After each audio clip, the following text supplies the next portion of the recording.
Le matin du 7 octobre, au moment où des terroristes envahissaient en masse le sud d'Israël, des dizaines d'autres attaquaient la ville de Sderot et tentaient de s'emparer du poste de police local. La major Mor Shkouri faisait partie des policières présentes au commissariat à ce moment-là. Elle m'a appelée et elle m'a dit « Maman, au cas où je ne survivrai pas, je veux que tu saches que je t'aime. Dis à papa que je l'aime aussi. Prenez soin de ma sœur. » Lorsqu'ils ont compris que des terroristes se trouvaient à l'extérieur du commissariat, plusieurs policiers sont montés sur le toit et ont tenté de les repousser. Ils y sont restés 8 heures, livrant une bataille acharnée, pendant que les équipes de réserve de Sderot combattaient elles aussi. Son commandant est venu me voir à 7 heures et m'a dit « Elle nous a guidés, elle a comptabilisé les blessés, elle a communiqué avec les ambulanciers, avec tout le monde. Elle s'est occupée de tout. Et croyez-moi, elle n'a eu aucun moment de faiblesse. Je connais Mor. Elle était du genre à dire « Je mourrai avec eux s'il le faut. Si elle avait été lâche, elle serait encore vivante aujourd'hui. » Mor devait se marier en juin avec son compagnon David. Ce dernier est également officier de police, en poste dans la ville voisine d'Ashkelon. Elle a été tuée au cours d'une bataille.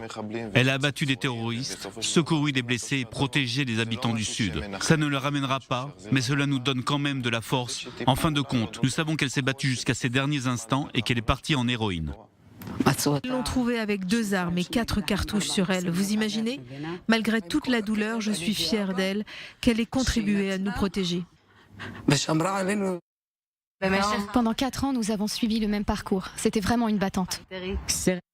La regrettée capitaine Eden Nimri, commandante dans l'artillerie, aurait dû terminer son service en tant que nageuse, mais elle avait décidé de s'engager en tant que combattante.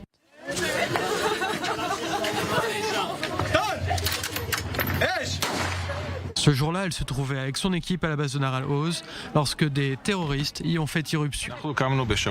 On s'est levé samedi avec l'intention de faire un pique-nique à la base. Ce n'est pas là qu'elle est d'habitude. Elle savait à la frontière nord depuis 1 an.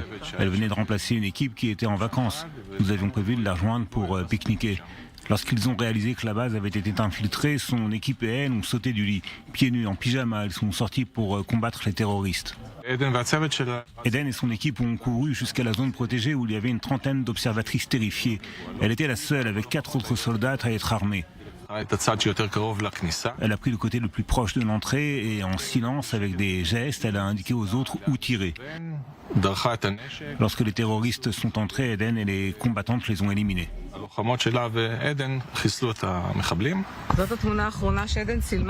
C'est la dernière photo prise par Eden.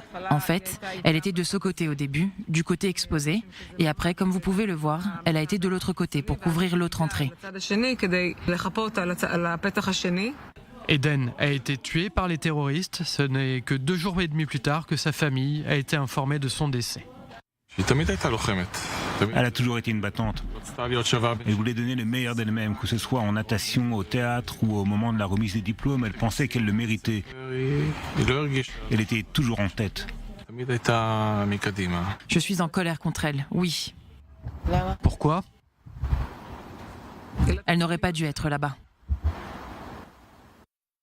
Samedi matin, 90 nouvelles recrues se trouvaient à la base de Zikim. À l'entrée, la sergente Eden Alon Levy, sauveteuse, se trouvait avec l'une de ces recrues.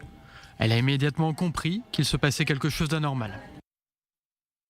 Une dizaine de terroristes ont débarqué avec des grenades. Ils ont commencé à leur tirer dessus.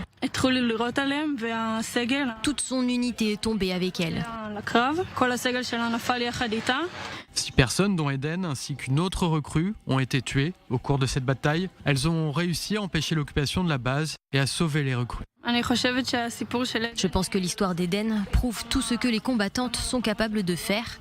Je suis fière d'elle et j'espère pouvoir être aussi courageuse qu'elle. Oui, c'est vraiment une héroïne, l'héroïne de tout le monde.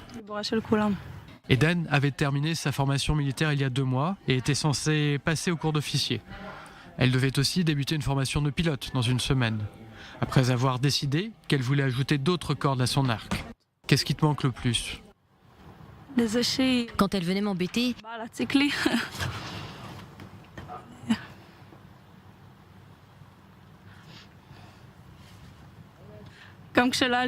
même quand j'étais à bout de force,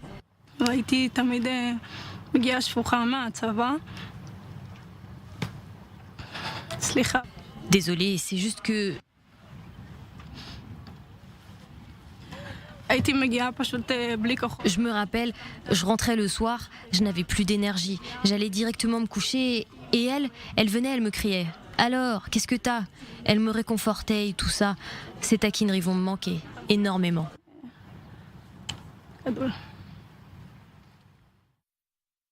Depuis le début de cette guerre, de plus en plus de récits héroïques de femmes courageuses sont rapportés. Jusqu'à présent, il a été confirmé que 37 soldats ont été tués. 7 policières, une femme du Shin Bet et une ambulancière en service ont aussi perdu la vie. Des femmes qui ont sacrifié leur vie pour leur mission et des milliers d'autres qui continuent de se battre encore aujourd'hui.